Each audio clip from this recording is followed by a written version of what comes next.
Hi, everybody. Welcome to another episode of Queerantine. Today is Trans Day of Visibility, and I am super excited to have Dewy here with me. So, Dewy, do you want to start introductions? Absolutely. Hey, I'm Dewy. I'm Mitch and Amy's intern. I go to Keuka College. I'm at the end of my undergrad program for social work, and I use they, them pronouns. Awesome. And I'm Mitch, and I use he, him pronouns. So, my question of the week to kind of go along with what we're going to be doing today is I was asking Dewy prior to the recording, when was the first time that you remember seeing a transgender person portrayed in any kind of positive light in media? So for me, I remember, and I don't remember exactly what year it was, but I remember when Ches Bono transitioned and he was in all of the mainstream, um, Entertainment Tonight and those like primetime TV shows there. And it had to have been early 2000s, maybe even late 90s that this had come about. So that's the first thing I remember.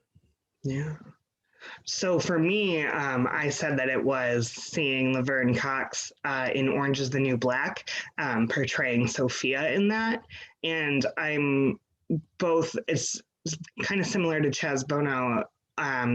It's both positive and a negative because Sophia was incarcerated, but she was also building a community. She was fiercely herself, and really has done a lot of work from then on, to normalize the trans experience and to uplift transgender women of color. So she's the first person I thought of. She's a rock star. Oh yeah, absolutely. I talk about her documentary Disclosure all the time. It's just such a good educational tool and also a really interesting way to like actually get to the root of a lot of the issues with trans representation in media. I'm gonna write But that down right now. yeah, we watched it as part of Pride last year. So we can do a movie night. I'll Awesome. watch it again. I loved it. Let's do it. So, what Dewey and I wanted to do today to celebrate Transgender Day of Visibility, which is really about uplifting and celebrating transgender lives, we thought we would share some examples of trans inclusive books that we have in our office that are available, and that you can get at your local libraries as well. So, I'll let you start, Dewey. Okay, awesome. The first book that I have is called Phoenix Goes to School, and this is written by Michelle and Phoenix Finch. It's a young school age book, so it'd be appropriate for pretty much all ages. Phoenix Finch is a gender nonconforming transgender 7-year-old girl who was assigned male at birth. She currently identifies with she, her, hers pronouns. Phoenix knows in her heart who she is, but is struggling with what others will think. She recounts for us, in her own exact words, what it was like for her the first time she went to school wearing a dress. Phoenix shows us how to be brave and authentic to who we truly are. Her mother shows us to be safe. Her mother shows us to be a safe harbor and provide reassurance so that our children know they are seen and loved unconditionally, which I think is extremely important. So here's the book. I am Phoenix. This is my family. When I was born, the doctor told my parents that they had a baby boy. But I know I'm really a girl, and I've always been this way. Just like I always wake up early, as soon as my eyes open, I pop out of bed and get to work playing. I build marble runs and play with my drums. I'm racing cars and drawing moons and stars. I'm twirling, dancing, and doing handstands, building towers and drawing flowers. I love flowers. There are so many different sizes and colors. Tall and small, and each with a special scent. The purple ones are my favorite. I love dresses too. I like the way they swish and swiggle when I walk. I like to sparkle and shine in the sun. Today is my first day of school. I am scared to wear a dress to school. There are bigger kids in older grades. They might not understand me. What if they are bad, bully me? and call me a baby or a boy, but I'm a girl. What if no one will play with me or want to be my friend? My mommy tells me I'm perfect and to be brave. You know who you are, she says. Just be yourself and always listen to your heart. She tells me to remember the pretty flowers that are all different and beautiful in their own way. I hide behind her legs when we get to school. My teacher says I look beautiful, and my friend Mia says, I love your dress. We spend the afternoon in the school garden. We plan a royal parade and pick pretty flowers for our crowns. I make mine of lavender and play a purple princess. One boy asks, Are you a boy or a girl? Girl, I answer, and it's okay to ask. Want to watch me do a handstand? I say. Okay, he says. Wow, what a wonderful handstand. Now watch me. We ran and played. The sun warmed my skin, but I felt cool and happy in my dress.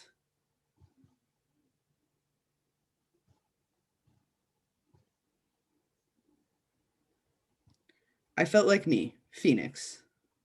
I made lots of new friends today. I felt welcome in my new school. Tomorrow I will wear my purple dress. So that was a story about Phoenix. And Phoenix's mom and Phoenix wrote this together. They live in the Bay Area of California and enjoy family time on the beach and being outdoors. Phoenix wanted to write this story about her experiences living as a gender nonconforming child. So other gender nonconforming children would know they're not alone, which is a direct quote from Phoenix. Phoenix is 7, loves marble runs, hula hooping, gymnastics, and butterflies. Michelle, Phoenix's mom, is a working mom and an active member of Parents of Transgender Kids community in the county that they live in. She trains other parents at the facility and the schools that Phoenix goes to, and this is their first book. So I think that's pretty cool. I love that. Absolutely. So then the next title I have is Introducing Teddy, and this is a gentle story about gender and friendship by Jessica Walton, illustrated by Dougal McPherson. I love this one. I'm so ready. I'm excited for this one too. Also, sorry, I just have it on my phone, so no pictures. Errol and Thomas, the teddy, play together every day. They ride their bikes in the backyard. They plant vegetables in the garden. They love sandwiches for lunch in the treehouse. And they have tea parties inside when it's raining. One day, Errol wakes up to find the sun shining through his bedroom window. Hooray, he shouted. Come on, Thomas, let's go play at the park. Thomas the teddy isn't feeling like playing. You seem sad today, Thomas, said Errol. Don't worry, the park will cheer you up. Thomas the teddy wasn't so sure. Oh no, even the swing isn't working? What's wrong, Thomas? Talk to me. If I tell you, said Thomas, you might not want to be my friend anymore. I will always be your friend, Thomas. Thomas the teddy took a deep breath. I need to be myself, Errol, in my heart. I've always known that I'm a girl teddy, not a boy teddy, and I wish my name was Tilly, not Thomas. Is that why you've been so sad? Errol asked. I don't care if you're a girl teddy or a boy teddy. What matters is that you're my friend. You're the best friend a bear could have, said Tilly. Now that you're feeling better, said Errol, let's call our friend Ava.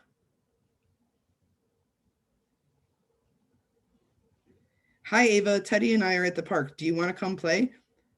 Sure, Errol. Let me just finish building my robot. Hi, Errol. Hi, Thomas, Ava called out as she sped towards them. Hi, Ava, said Errol. Teddy has a new name. Let me introduce you to Tilly. What a great name, said Ava. Let's go and play, Tilly. Wait, I'm just moving my bow tie, said Tilly the teddy. I've always wanted a bow instead. Good for you, Tilly. Wear whatever makes you happy, said Ava. I think I'll get rid of my bow. I like my hair free. Errol, Ava, and Teddy played all morning until it was time to go home. See you at our next tea party, Errol said as Ava stepped onto her scooter. Yes, see you there. I'm bringing a friend, Ava yelled as she sped away. Errol and Tilly, the teddy, play together every day. They ride their bikes in the backyard. They plant vegetables in the garden. They have sandwiches for lunch in their treehouse. And they have tea parties inside when it's raining. Tilly. That's a super cute book. I've never read it before. I love that one. It really, like, it makes me smile, the whole thing with the bow and moving the bow. Like, this is a flower crown that's left over from Pride from like 3 years ago, and my hair is a mess, and this is what I have, and it's springy, and so I'm wearing it. Right? And you like it, right? So Yeah. does it matter if your bow is on your neck or on your head? Yeah, absolutely. So cool. So the next book that I'm going to just share a snippet of, this is written for about 5th grade readers. It's a scholastic book called George by Alex Gino. I picked this up in Provincetown the last time I was in Provincetown for Pride Month, Super and it's one of my all-time favorites. At home, Mom was staring at the open pantry cabinet, her long, dark brown hair back in its usual ponytail. She wore a polo shirt and blue jeans, the same clothes she wore under her white lab coat at work every day. She preferred jeans to skirts and didn't wear makeup. She said it wasn't good for your skin, and besides, women were beautiful enough the way they were. Indeed, Mom was beautiful. She was tall with a kind, genuine smile and had the same bright green eyes as George. "Hey, Gigi," she said as she shut the pantry door. When George was little and couldn't say her name properly, she used to call herself Gigi. Mom still called her that, even though Scott said that it sounded like a girl's name. George secretly thought the same thing. "Have you seen your brother?" Mom asked as she wrestled through the fridge for dinner options. "He went to Randy's house. Hot dogs and beans it is." Scott hated baked beans, but both George and her mother loved them. While Mom made dinner, George headed upstairs to take a bath. She took off her shirt while the tub filled, waiting until the last possible moment to take off her pants and underwear. She immersed her body in the warm water and tried not to think about what was between her legs, but there it was, bobbing in front of her. She washed her hair with lots of shampoo so that the suds would cover the surface of the water. She scrubbed her body, stood with a splash, and dried off with a fuzzy blue towel. Then she wrapped the towel around her torso, up by her armpits the way girls do, and ran a small black comb through her hair. She brushed it forward and stared at her pale, freckled face in the mirror before combing it back into its regular part down the middle. In her room, George changed into a pair of flannel pajamas covered in tiny penguins wearing red bow ties. I need those. Mom called that dinner was ready, and George went downstairs to eat. Mom already sat at the kitchen table, getting ready to take a bite of her hot dog, which was covered in mustard and relish. She had toasted her bun, but had left George's soft and cool just the way she liked it. "Thanks, Mom," said George. She squirted some ketchup onto her hot dog and took a steaming bite. They ate in silence at first. Scott was usually the one who talked the most at dinner, but a question was burning in George's mind. Over and over it played. "Mom," she said after she swallowed the last bite of her hot dog. She barely realized she had spoken out loud. "What's up, Gigi?" George stopped. It was such a short little question, but she couldn't make her mouth form the sounds. "Mom, what if I'm a girl?" George had seen an interview on television a few months ago with a beautiful woman named Tina. She had golden brown skin, thick hair with blonde highlights, and long, sparkling fingernails. The interviewer said that Tina had been born a boy, then asked her whether she'd had the surgery. The woman replied that she was a transgender woman and that what she had between her legs was nobody's business but hers and her boyfriend's. So George knew it could be done. A boy could become a girl. So this is a really cute one. You can see, of course, why it's for a little bit older readers, but it's really, really honest and authentic and kind. And I definitely highly recommend reading as a family this one, so that you can kind of talk through what some of these things are. I put that one on my list too. Yeah, I love it. The next one that I wanted to grab is actually a comic book. And this is called Super Late Bloomer and is one of the books by Julia Kay, who is a trans woman comic artist. And so this is definitely like probably high school age and older. But this is a year in her life that she documented by making a 3-panel comic every day. So I'm just going to pick a couple of these. Give me 1 second. Okay. June 30th, 2016. It's like a switch was flipped in my brain. These past few days, I'm more secure in my gender identity than ever before. There are a few things I need to do first, but I'm finally ready to publicly come out. And so here she is with the switch flipping, and she's looking in the mirror and she sees herself as who she knows herself to be. And then here she's on the phone and it says, "Hello, HR, to inform the company that hired me," is what that says. So that's a huge step. That's like a big step in her documentation of that moment. I just love. And then this next one is July 1st, 2016. I've gone through a dress phase recently. A symbol of femininity, it was an armor I could wear to remind myself and others that I'm a girl. Now more secure in my gender identity, I don't feel a need to wear them, but it's still a cool option. And I love the way she drew like that little feminine suit of armor. Yes. So she actually has 2 books out now. She's also very active on Twitter. She actually works for Disney Animation, which is super cool. And she's just one of my favorite internet people. So support her, buy her books, follow her social media. What's her name? Julia Kay. Julia Kay. Yeah. She's awesome. So I've got one more piece of fiction here that I wanted to share, and then I have a couple other biographies that I love. But this last piece of fiction that I've picked out is a graphic novel, and this is called The Prince and the Dressmaker. And this is by Jen Wang. And I believe she wrote and illustrated it. Yep. So this is Jen's book. So what this one is about, and I'm going to try really hard not to spoil this for you, is a prince and a dressmaker. Interesting. Yeah. Here we see the dressmaker. She's thinking, she's puzzling over, she's just come to the palace to collaborate with the prince. She's talking to the prince and she says, "You said you wanted this dress to be fruit jam inspired?" "Yes, think marmalades and preserves." "And you want it in 2 days? What for?" "You'll see. I just got that wig and I need something to go with it perfectly." So here's the dressmaker and there's the prince. And the prince is very excited to see what the dressmaker comes up with. "Can I ask, why do you wear girl clothes?" "I don't know.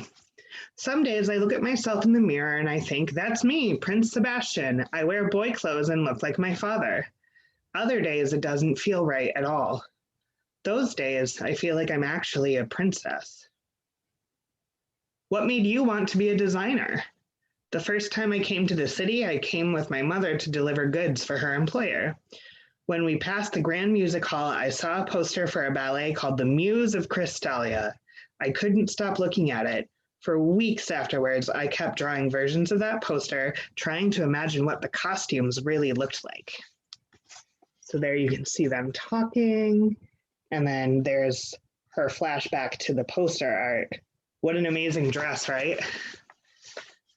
Absolutely. Eventually, I stopped drawing Crystalia and just started making up costumes for my own imaginary ballets. At some point, I realized this was a real job somebody had, and I wanted to be that person who makes beautiful things. What do you think of this? So she's showing the prince her sketch. You want to know what I think? I think it's too conservative. It's elegant. But you don't do elegant. You do like fantasy. You like drama. I just don't want you to look silly. What about those other dresses in your closet? Those are my mother's dresses. Frances, you being here is the start of something new for me. My whole life is other people deciding what's acceptable. When I put on a dress, I get to decide what's silly. So there's them talking. I love the art of this. It seems really nice. I can't think of the word I'm trying to say, but please continue. So they're thinking, they're looking, they're taking measurements. Okay.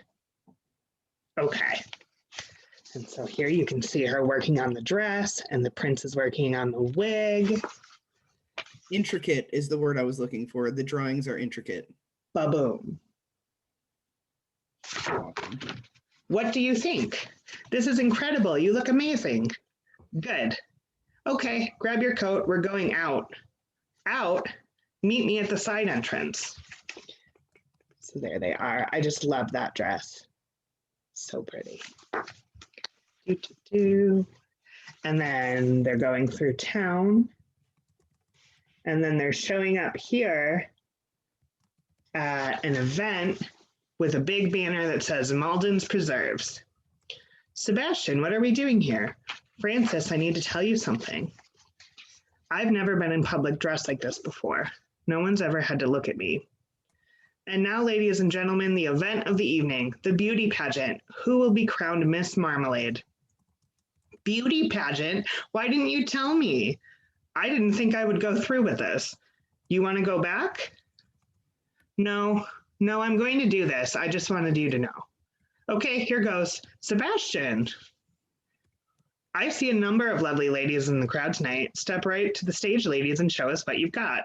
The rest of you give a huge round of applause for your favorite contestants. The most popular lady of the night goes home with not one, not two, but 3 cases of Malden's finest preserves and the title Miss Marmalade. Oh, yeah. That is a lot of marmalade. Oh, yeah. I think you can make a lot of toast with that. Yes. All right. Ooh, fanning myself over here. That look is springtime in bloom. Can't miss me in a crowd, say those horizontal stripes. Ooh la la, here comes a flower from the Orient. Cool and minty fresh, this look will certainly wake you up. So here's some of the other ladies in their outfits. Gorgeous artwork again. But who's this stepping out onto the stage? Oh my goodness, a goddess from the land of citrus. And the dressmaker is so proud to see her up there, and she just looks so happy. And there we have our winner, ladies and gentlemen, the new Miss Marmalade. And tell us, miss, what is your name? She looks out to the dressmaker in the crowd and says, you can call me Lady Crystalia.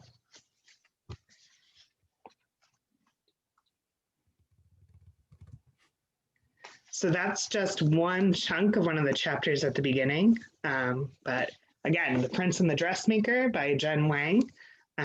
Beautiful, beautiful book. And you can just honestly look at the pictures for hours. I know I did when I read it. That's awesome.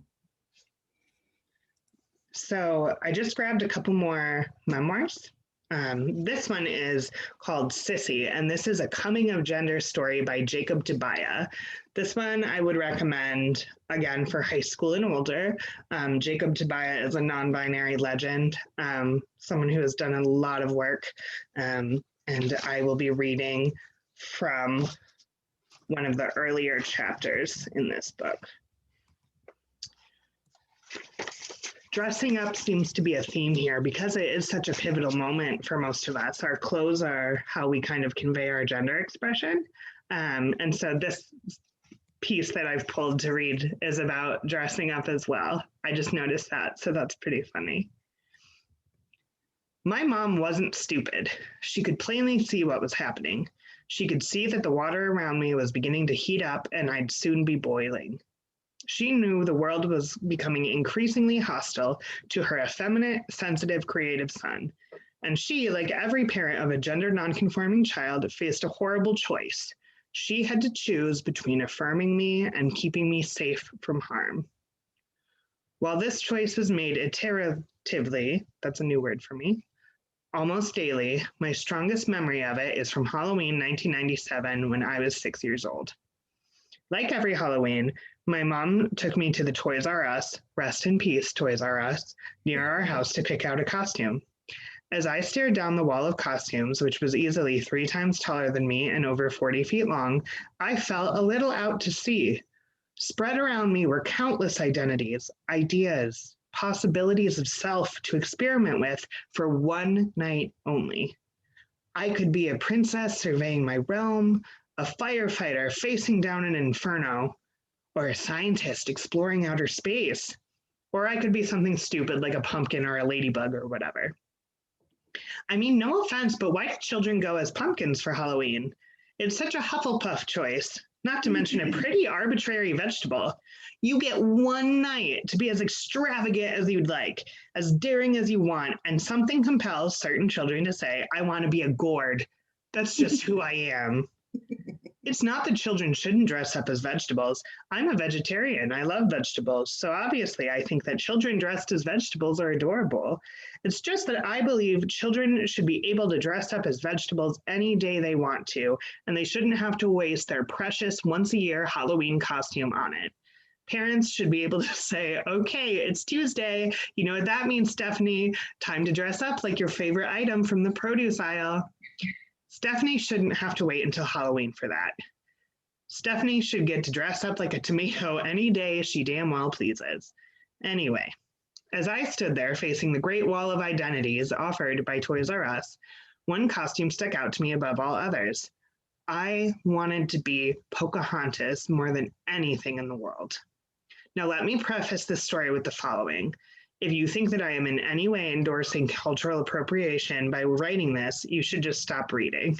I swear to Goddess, if I hear about any one of you reading this passage and deciding, okay, yeah, great, the moral of this story is that Jacob thinks it's awesome for white people to dress up as a Native American for Halloween, so I'm going to go do that, I will use the power of the internet to find out where you live and throw so many eggs at your house that it becomes a giant omelet.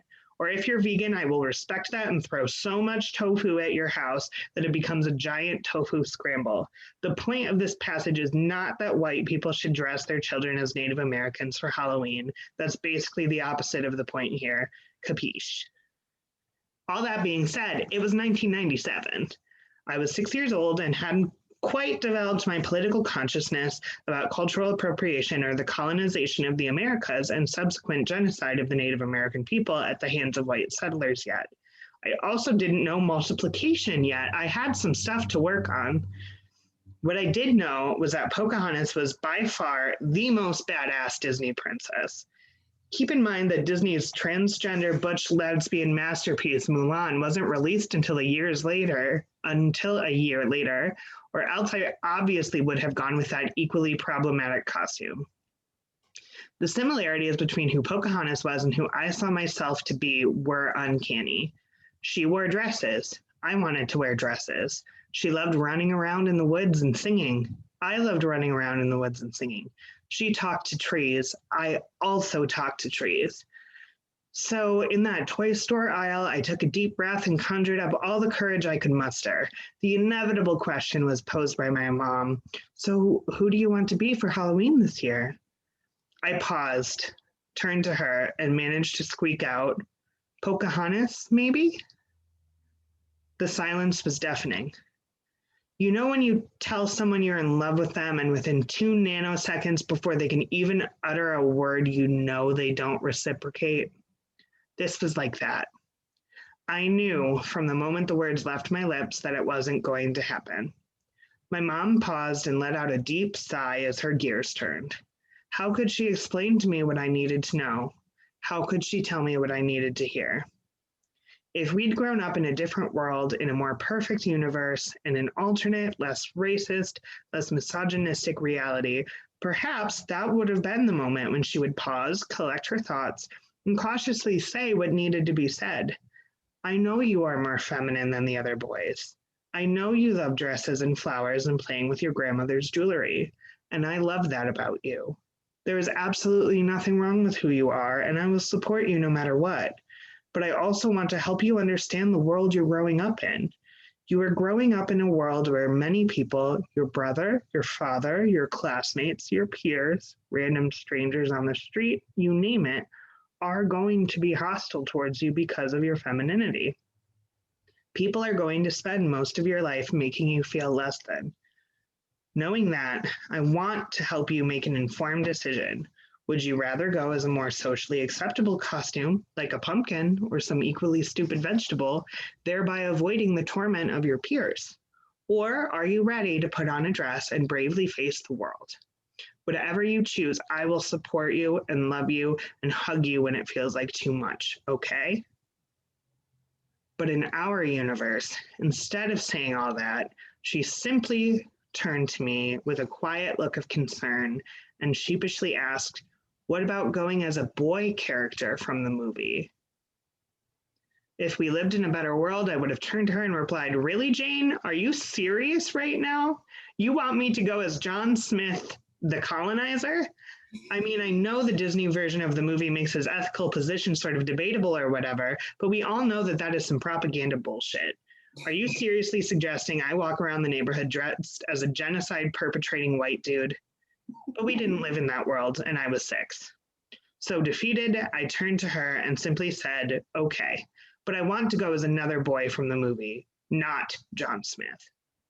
Looking back on that Halloween, I missed the mark. If I'd known then what I know now, the solution would have been obvious. I should have just gone as Grandmother Willow. She doesn't have a gender, she's a tree. I love it. Yeah. Also on the list now. Yeah, really, really good. And again, like talking about lots of intersecting identities and conversations that need to be had in that one. But it's so true how those things that seem so simple have such larger implications. Absolutely. So finally, my last one that I want to share is How to Be You by Jeffrey Marsh. And Jeffrey Marsh is this amazing non-binary icon and really like awesome social media presence all over the place. I follow them on Instagram pretty religiously. But this book is about really, the subtitle is Stop Trying to Be Someone Else and Start Living Your Life. So I'm going to read to you from chapter 2, which is Trust Yourself. And that's the message I really want people to take away on Transgender Day of Visibility. When you were a kid, you received a kind of programming. From the time you were born, you were given cues and clues about who you are. You learned that you must act like a good person and not act like a bad person. And you even learned how our kind of people act as opposed to others. Your parents and other adults told you, don't do that, don't touch that, don't say that. Childhood has a lot of don'ts. And so you probably never got the idea that you are trustworthy or that you belong here and the way that you see the world is valid. And certainly no one told you that you were a superhero. No one whispered to you, I know you have something to add to this world. No one told you that you have superpowers and that this world needs you. Well, here's the truth. The sooner you trust yourself and trust your own worth, the sooner you can share your super gifts with the rest of us. Superheroes are a great example of people who have faith in themselves. Caped crusaders are aware of their own innate talents and abilities and trust that they are adequate to any task. When I say trust yourself, I mean two interrelated things. You can trust your heart to show you the impulses and special gifts and perspectives you can offer the world, and you can trust in your own adequacy. Unfortunately, few of us were taught to trust ourselves. Everyone tends to internalize society's don'ts instead. You make your parents' jobs easier and start to parent yourself. You don't yourself. It's a more or less effective way to go from being a child to an adult. Zen teacher and author Sherry Huber has said, parents are going to mess up their kids no matter what. They might as well do it in a way they're comfortable with. The programming you received is a part of growing up and being socialized. It's part of maturing, and ultimately that's okay. But in the end, you must reject a lot of your learned assumptions. And if you can't reject them, you must at least examine them. Examine your programming and throw away the idea that your inherent nature, who you are, is bad or untrustworthy. Throw away the idea that something about you needs to be changed in order for you to be acceptable. Your parents probably meant well. They were applying the lessons they learned as kids. They might have even been trying to change you for your own good. They might have thought that your intelligence or your sense of fun or your honesty would get you in trouble or get you judged. Your parents might have also been concerned that how you were as a child would get them judged. Chances are your parents taught you to stop trusting yourself. And so when you were 8 years old, you forgot how bold you were at 2 years old. You forgot how willing you were to try new things. You forgot how to naturally trust your experience of the world. In short, you tried to fit in. Because you wanted to fit in, you probably gave up much more of yourself than you needed to. You lost a lot of your bravery, your experimental approach to life, so that you could be accepted by other people. And was that process worth it? No, 100% no. Depending on your personality, you might have eventually decided to rebel against all the training adults were giving you as a way to regain some of that natural power you felt as a kid. Maybe you did that in your teens, or instead of rebelling, maybe you assumed the adults were right and continued policing and judging yourself, just with more effort and enthusiasm. But either way, rebelling or internalizing, you were living a life in reaction to the way you were brought up. That doesn't strike me as a very free life, as a superhero kind of life. And I assure you, you are a superhero. Wouldn't it be nice to live like a fearless kid again, fight some bad guys and kick some booty without feeling the weight of that unclear, worn-out set of don'ts from your past? Maybe you were a creative spirit born into a household that didn't know how to nourish such talents. Or maybe you were super smart and your parents told you to stop showing off. Or maybe, like me, you were simply unconventional and born into a time and place that required everyone to follow the rules. The thing that people around you tried to get you to change is a big clue about who you really are. In fact, that thing they wanted to fix is likely your superpower. It's what you have to offer the world. It's what you're best at. It's what you're here for. You can trust those original instincts and talents. You can trust yourself. If you were told as a kid that you were somehow too much, rejoice. This will point you toward your superhero nature. With that admonition, you're too much, you got a hint about what you are destined to offer other people. I was told that I'm just too much many, many times. I really didn't know what that meant until people started to get more specific. I was too feminine, too gay, too queer. I started to act too much like a girl. But don't you see? That's actually my superpower. I like to call it being fabulous. As far as I can tell, I'm here to help other people loosen up their ideas of identity and gender. I'm here to help people who feel restricted and held down by what it means to be a man or a woman feel free. And I couldn't be of any help if I didn't trust myself. Being different, being too much, like people told me, is one of the best things about me. Can you imagine what I would be if I tried to ignore my feelings for my whole life? If I decided at some point that I couldn't trust myself and my experience? Where would I be if I decided everyone else was right, that I am too much? I would have decided to trust the opinions of others over my own experience, and I would be sunk. My life would be small and horrible. You were born with certain talents, certain ways of seeing the world, certain super inclinations. Yes, they are superpowers that may clash with the household you were born into. If they told you that your personality was too big, then embrace that bigness. If they told you you were too shy, then celebrate your quiet introspection. Probably you were required to hide your superpower. The biggest problem with hiding your superpower, of course, is that you usually learn to hate yourself in the process. You forget your bravery. You stop trusting yourself. Others people's words, you shouldn't be like that in whatever context, become your own words. I am wrong for being like this. It's my fault. Your hidden superpower might be the way you talk, or the way that you express your feelings, or just that you are willing to feel. It could be anything that people encouraged you to change. And in the process of being asked, required, to fix or hide who you are, you might have started to believe that your quirks, your special qualities, are faults rather than gifts. But here's the thing. Superheroes don't live their lives based on other people's opinions. So that's just one little chunk. But I love this book. I love Jeffrey. It's super good daily affirmations and awesome conversations, and their outfits are always amazing. They look better than I ever have in my entire life every day. And I love them. That's awesome. Yeah. I'm really glad to get some of this media for myself too, because I didn't know about a lot of it myself. Yeah, it's something that's really difficult to find.